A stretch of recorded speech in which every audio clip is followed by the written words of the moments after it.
सत्संगत जी, प्यार से कहना धन निरंकार जी। प्रेमा ने बोला धन निरंकार जी। आज 58 निरंकारी संत समागम महाराष्ट्र का और ये शहर पुणे पिंपरी का और सभी हर जगह से आए संत भाव मन में भक्ति का लेके, और चाहे वो सुबह से ही इन मैदानों में बैठे सत्संग का समागम का आनंद ले रहे हैं या अपने घरों में अपने गैजेट से स्क्रीन से जुड़ के, बात यही कि भक्त को तो हर समय इस निराकार की ही जरूरत है। इसी के भक्ति में चूर होने की बात, एक प्रायोरिटी हमेशा यही निराकार दातार, ये ईश्वर अल्लाह जिस नाम से भी पुकारें, और यही संदेश हमेशा से आया है किसी भी युग में। आज भी यही सबसे कीमती संदेश है कि इंसान जीते जी अपने जीवन को संवार ले, इस रोशनी इस सच्चाई से जुड़ जाए। चाहे सुबह वो जो स्वागत का समय, और उसमें भी अनेक झांकियों के रूप में देखा कि कैसे ये संदेश को, एक मानवता के नाम भी ये संदेश कि इस जीवन को, इस संसार को, चाहे वो सोशल रूप में, कैसे एक साफ सुथरे जल की एक डिपिक्शन, एक प्रकृति को गंदा कूड़ा करके ना गंदगी और बढ़ाने की बात, या फिर अन्य रूप में पेड़ लगाकर, ऐसे एक जो हमेशा से शिक्षा की बात रही, या फिर पीड़ित किसी के एक शरीर रूप में इलाज की बात इत्यादि, संतों ने तो हमेशा ऐसा ही चाहा कि ये एक सोशल लेवल पे भी और स्पिरिचुअल लेवल पे भी इंसान का जन्म हुआ है, तो फिर बस ये ग्रोथ हो, ये विस्तार हो। ये विस्तार सिर्फ एक भावनाओं की ही बात का नहीं, ये अंदर से बाहर की यात्रा, जो फिर एक, चाहे हम इस बिंदु को ही देखें कि एक सच्चाई जो अपने जगह पे कायम दायम और कण कण में भी, और जहाँ ये एक फोकस पॉइंट भी, वहाँ इतना असीम विस्तार की, ये बीइंग बाउंडलेस वाली बात कि ये कभी ना खत्म होने वाली। तो ऐसी ही सच्चाई भक्तों के हिस्से आई है। और आज भी ये जो बार बार हम अनाउंसमेंट सुन रहे थे कि जीते जी ये ब्रह्म ज्ञान की दात, इस निराकार को जान लिया जाए तो ही जीवन सफल है। कभी भी संतों ने ये नहीं कहा कि अपनी सामाजिक पारिवारिक जो एक रिस्पॉन्सिबिलिटीज हैं, कर्तव्य हैं, उनको ना किया जाए, पर सिर्फ और सिर्फ अकेले होके भक्ति की जाए। नहीं, संतों ने यही समझाया है कि इस समाज, इस संसार का हिस्सा बन के घर परिवार में रहकर ही भक्ति की जाए। फिर वो चाहे कहीं पे भी किसी समय हम हैं, हम सड़क क्रॉस कर रहे हैं, किसी म्यूजियम में हैं, कामकाज में हैं, स्कूल में हैं, ये परमात्मा तो उतना ही हर जगह है। हर समय इसके साथ होते हुए जो भी कार्य कर रहे हैं वो किया जा सकता है। और सबसे पहले इसी को जानना है। इसी को जानकर ये जो बात है कि एक को जानो, एक को मानो, एक हो जाओ, एकला जाना एकला माना एक वा, कि कैसे एक संसार में जहाँ इस एक की ही बात होती है कि ये परमात्मा, चाहे अनगिनत नाम इसके, अनगिनत किसी ना किसी क्वालिटी से जोड़ दिया जाता है कि ये एक करुणा दया का सागर है, ये तो प्रेम का स्रोत है। ऐसे ना जाने कितनी ही खूबियों से एक पुकारा जाता है। ये कितने ही एक, जितने भी संसार में कण कण में ये है तो वो फॉर्म भी हो गया और यही फॉर्मलेस भी है। तो कैसे हर जगह हर समय उपस्थित यही परमात्मा, यही सच्चाई है जो रात को भी है, सुबह भी है, कभी भी समय के पार वाली बात। और बाकी सच्चाइयाँ तो दुनिया की कभी मौसमों में परिवर्तन आ जाती है, ये गर्मी से सर्दी, ह्यूमिडिटी, रोशनी, दिन रात, अनेकों ऐसी चीजें जो जो भी हमारी ये नजर देख सकती है, वो कभी ना कभी एक रूप बदलती है। आज है कल नहीं है, आज इस तरह है, कल आकार बदल जाएगा। अभी जैसे टेक्नोलॉजी की भी बात हो रही थी,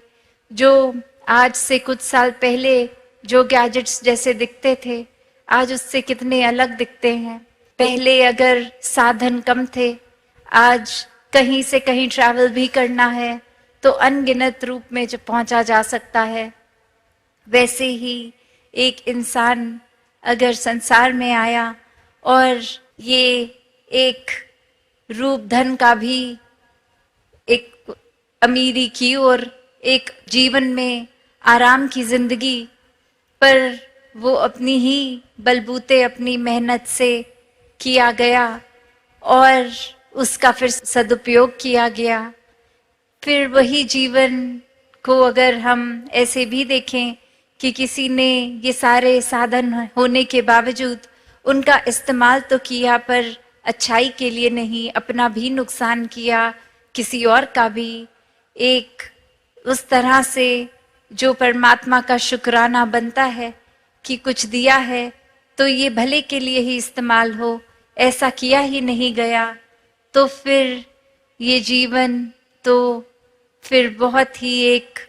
मुबारक जीवन तो दूर की बात, ये जीवन तो जीवन कहलाने लायक ही नहीं बचा, जहाँ एक इंसान को यही समाज में रहकर ये भरपूर अपनी सुविधाओं को जहाँ यूज़ भी करना है उस तरह ये विस्तार है। पर ये जिन्होंने परमात्मा को मन में रखा है, हर समय याद रखा है, ये वो सब चीज़ों का अच्छी तरह इस्तेमाल करते हुए भी फिर भी ये अपनी स्पिरिचुअलिटी को एक सबसे ऊपर रखते हैं, इस निराकार को सबसे ऊपर रखते हैं और फिर अपने जीवन में एक बंदिश का महसूस नहीं होता कि ये एक दायरा है, एक ये इतना असीम निराकार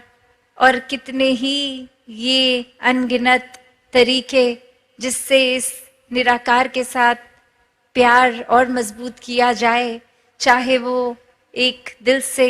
सुमिरन करके, अरदास करके, प्रार्थना करके, चाहे वो संसार में भेदभाव ना करते हुए मानवता की सेवा करके, चाहे किसी का एक किसी रूप में किसी तरह का भी कंफर्ट पहुंचा सकते हैं, दुख तकलीफ दूर कर सकते हैं, वो कार्य करके। और बात सिर्फ वही कि समर्पित भाव हो, वरना अहंकार जहाँ अपनी जगह ले लेता है, फिर तो मन में यही आएगा कि अगर किसी के जीवन को मैंने संवारा तो वो मेरी वजह से हुआ, अगर मैं ना ये मदद करता तो फिर वो इंसान का तो भला नहीं होना था। पर यही एक फर्क सेवा में और मदद में, ये हेल्प नहीं है, ये तो सर्व करना है। और वही संत तो ये खुद को गवा कर सेवा करते हैं और ये हम्बल हो के एक विनम्रता के साथ कि ये परमात्मा सेवा करा रहा है, शक्ति बल बख्श रहा है, तो ही कुछ हो पा रहा है। और फिर यही मन सत्संग करके भी इस दातार, इस निराकार के साथ वो अपना डीप कनेक्शन और मजबूत कर लेता है। और वहीं अगर सत्संग में भी आके एक ध्यान इधर उधर, या फिर सिर्फ इसीलिए आ रहा है कि कोई देख ले हम भी आते हैं सत्संग, या अक्सर छोटी छोटी चीज़ें कि किसी को देखा कि कोई जीवन में उपलब्धि मिल गई है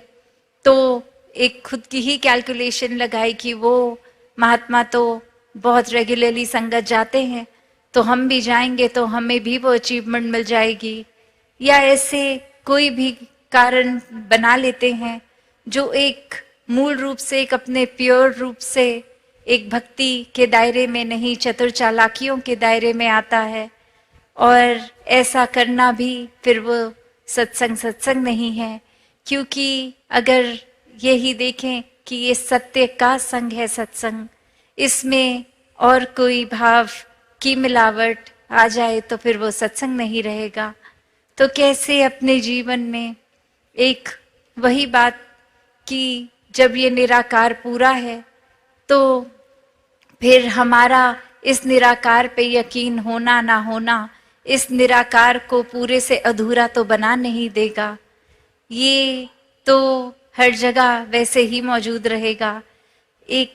परमात्मा में विश्वास ना करना, इससे नुकसान तो हमारा ही है। वैसे ही एक कहानी जहाँ एक गुरु और उनके अनेकों शिष्य साथ, और उसमें एक शिष्य एक दिन देखता है कि जब हमारी ये स्थापना हुई थी, ये शुरुआत हुई थी, तो जितने व्यक्ति जुड़े थे अब वो तादाद कम हो गई है। और वो जाके अपने गुरु को बताते हैं कि ये काफ़ी व्यक्ति तो कहीं और जुड़ गए हैं, हमसे टूट गए हैं। और फिर वो गुरु का कुछ रिएक्शन नहीं, किसी तरह से कुछ कहते नहीं है, अपनी आनंद में ही वैसे ही भक्ति में लीन। और बार बार ये बोलने पे फिर एक बार समझाते हुए कहते हैं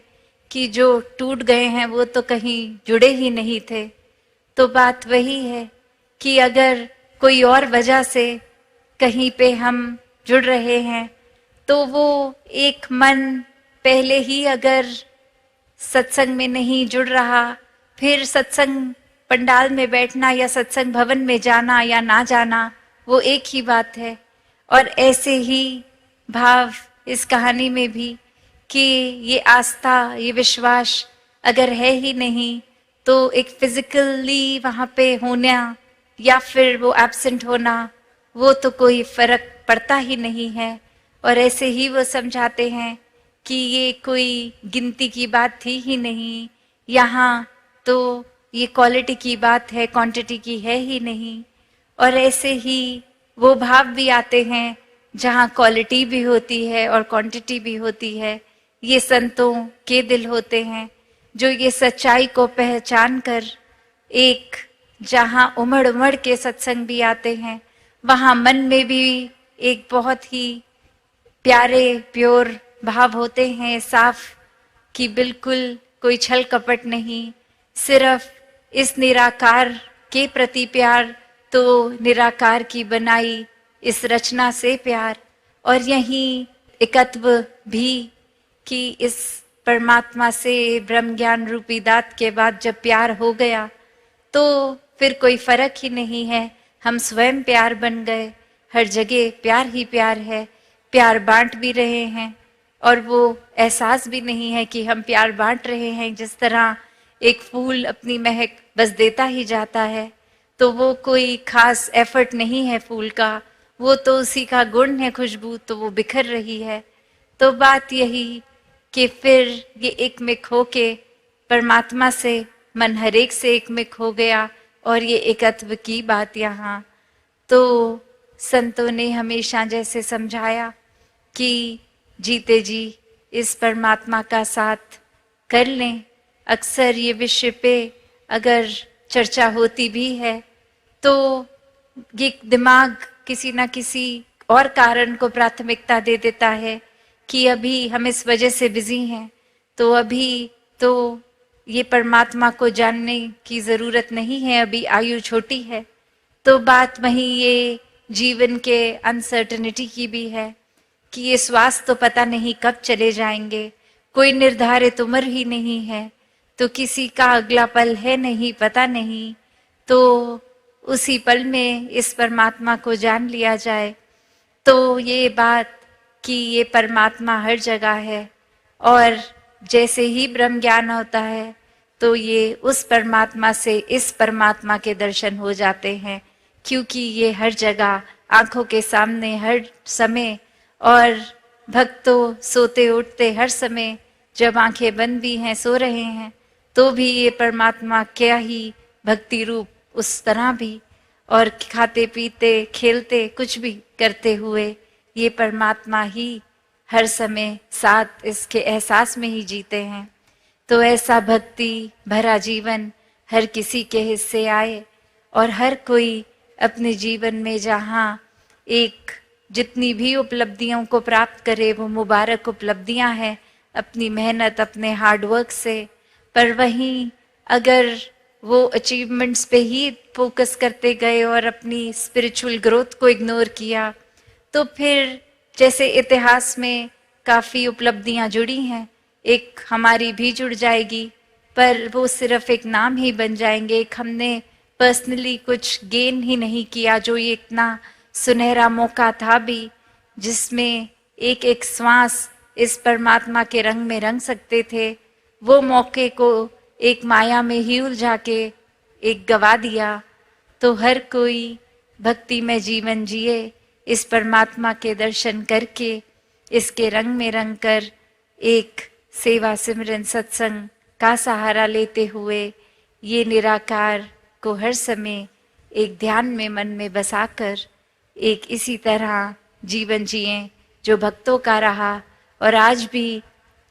कितने इतिहास के भी भक्तों के नाम लिए गए और ये हम अपने जीवन में भी भक्तों को देखते हैं। तो चाहे युग और टेक्नोलॉजी बदली, ये इस तरह विस्तार तो हुआ, पर ये भाव प्यार का, प्रेमा भक्ति का वही, ये विश्वास, ये श्रद्धा, ये संतों का जीवन तब भी प्रेरणादायक था। आज भी संत उस समय भी चेतन करते थे इंसान को कि जीते जी परमात्मा को प्राप्त कर लो, आज भी संत वही कर रहे हैं। तो ये भक्ति में हमें अपना विस्तार करना है, खुद पे फोकस करके इस तरह का जीवन हर कोई जीता चला जाए। सत्संगत जी, धन निरंकार जी।